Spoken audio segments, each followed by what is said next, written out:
In literature and writing, there is generally a set standard way to do things. In every single writing class that those who write take, the #1 rule is to follow the rules.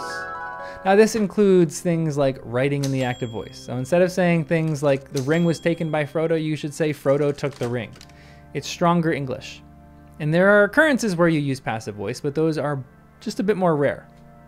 Another rule in writing that is given in every single writing class is use subject-verb agreement. Now again, there are rare occurrences when you can write one sentence or one-word sentences, but sentence structure is sentence structure for a reason. That's kind of what the human mind knows and understands. So I think the whole premise is just to write in a way that the human mind understands. Another rule that they teach you in writing classes: be consistent in your punctuation. If you come from the School of Oxford Commas, as I believe everyone should, then use it consistently throughout whatever you're writing. The same thing is with capitalization. If you capitalize a word out of importance, make sure it's consistent throughout what you are writing. So if you're capitalizing, the name of Gollum, make sure it's capitalized the entire thing that you're writing. Being inconsistent is a way that the reader can get taken out of the story.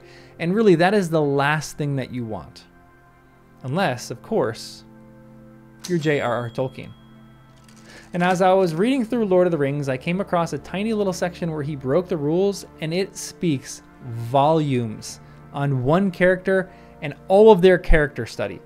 And it's just a brilliant way that Tolkien flexed his writing ability and his ability to break the rules as need arises. The instance is one small little pronoun that he capitalized only when Smeagol speaks. I read through a few more sections to find a place where he was consistent, and it's not consistent. Only Smeagol, when using this person's pronoun, capitalizes it. It's small, and I'm going to talk about the importance of that. And I just want to remind you too, I am reading this for the first time in my life, and as I read, I'm kind of just making some video essays on my observations and just my unorganized thoughts as I read. So if you'd be into that sort of thing, make sure you subscribe. Also, you can become a member for some members only content. I just published a video essay, or not a video essay, just like all my thoughts on one specific chapter that I read, which is this chapter. So I just published that for members. If you want to check that out, you can. I'm going to start publishing these essays that I do in podcast platforms and podcast form as well. So I've gotten a few requests on that. So hold tight for the next week or so as I start publishing those in podcast form. But let's get back to the exciting and the riveting work of capitalization. In the work of J.R.R. Tolkien specifically. Now, this is the passage in reference, and I want you to read this on the screen too, so you can see just how this works. This is what it says. "How do we shape our course now, Smeagol?" asked Frodo. "Must we cross these evil-smelling fens?" No need at all," said Gollum. "Not if hobbits want to reach the dark mountains and go see him very quickly." Back a little and round a little, his skinny arm waved north and east, "and you can come on hard, cold roads to the very gates of his country. Lots of his people will be looking out for guests, very pleased to take them straight to him. Oh yes, his eye watches that way all the time. It caught Smeagol there, long ago." Gollum shuddered. "But Smeagol has used his eyes since then.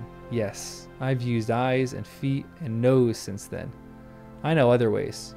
More difficult, not so quick, but better. If we don't want him to see, follow Smeagol. He can take you through the marshes, through the mists, nice thick mists. Follow Smeagol very carefully, and you may go a long way, quite a long way, before he catches you. Yes, perhaps." You see? He capitalized the pronoun for Sauron here, here, here, here, and here. 5 times, maybe 6 times in one paragraph. When any other character uses a pronoun to refer to Sauron, it's not capitalized. Do you get how exciting this is? Now, most grammarians and people of faith know why this is. Heck, I kind of think all of you can figure out why this is for yourself too.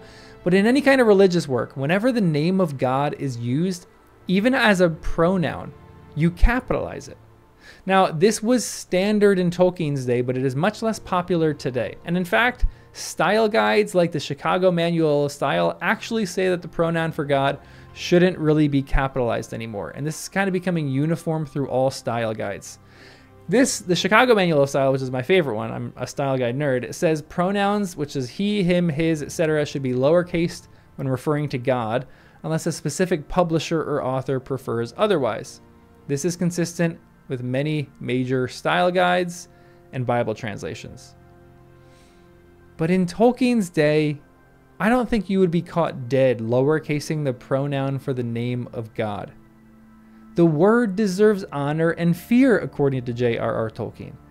And I think this is consistent with how Tolkien shows the fear that is in Smeagol, that whenever we are in the head of Smeagol in the book, and whenever we hear his dialogue, he fears Sauron. So Tolkien capitalizes the name and even the pronoun. The name should get capitalized, not the pronoun. This is just an ever so subtle hint that Gollum thinks of Sauron as a god of sorts, which is even more interesting considering that Gollum hates Sauron and doesn't want the ring to go back to him. I even think it's telling of the way that Tolkien, being Catholic, viewed Gollum. In that, think about this, Smeagol thinks that Sauron is God and fears him above all else. Honestly, there's even a section in the book where the Nazgul flies over that Smeagol kind of just will not move after this happens, and he's in the fetal position for a few hours, and not until Frodo draws his sword to threaten him does Smeagol actually move.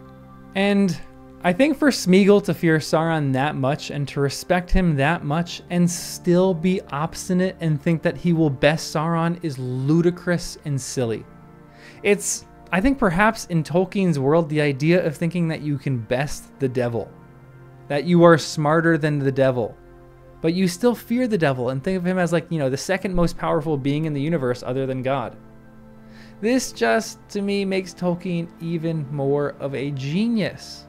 Because yeah, plenty of writers break the rules of writing, and they do it in some ridiculous ways sometimes. If anyone has read any postmodern writers, they are all about breaking the rules in their writing. David Foster Wallace wrote fourth wall break footnotes in his novel so that he can explain things to the reader as he wanted to explain things. It's kind of ridiculous. Jennifer Egan wrote a book with a full PowerPoint presentation in it in A Visit from the Goon Squad. What I think is kind of one of the most overrated books of all time. Come at me. But no other character capitalized the pronoun for Sauron when they are referring to Sauron. I actually checked over this really quickly. I didn't really go forward too much in the book because I want to kind of stay where I am. But I remember there was a few times where characters talked about Sauron, so I actually looked it up. Gimli and Pippin were two that I remembered, and neither had capitalized pronouns for Sauron. Frodo is the same when he's atop Amon Hen and he says, "Verily I come to you." And there's no capitalization of you. And so Tolkien is, in a way, again, showing the reader what Smeagol thinks of Sauron. He reveres him. He also reveres Shelob, weird enough, because he capitalizes her pronoun too, which honestly I'm really curious if I keep reading what his relationship to her will be as they go through the tunnel. But it's just a brilliant way for Tolkien to show the difference between the actual spoken language of these characters and even in the written language, what they actually think. You'd never catch Sam dead capitalizing the pronoun of Sauron, or really of anyone but his master perhaps. But Smeagol, who lives in fear under his perverted worship, thinks it's only appropriate to heap praise on the name of Sauron. And Tolkien does this through the language that Smeagol uses, but also through the actual grammar, which is insane. And hang tight for another essay soon about the analysis of Smeagol versus Gollum and how differently they talk from one another in a grammatical way. I want to write a whole essay about that. Tolkien is just a genius. And Tolkien really breaks this rule in a subtle way, unlike a lot of other authors today. And the world loves subtlety. And they especially love subtlety like this because it just feels exclusive. Something that not a lot of people will pick up on at their next dinner party. When you just happen to get in a conversation that you yourself directed toward, the genius of J.R.R. Tolkien. You can point them to this spot in the book where he shows the fear and the reverence that a character has of someone else in the book by a simple capitalization of his pronoun. And everyone will look at you and say, ah, it's genius. And Tolkien really is a certified genius. Anyway, like and subscribe, donate, and memberize. I will see you in the next one.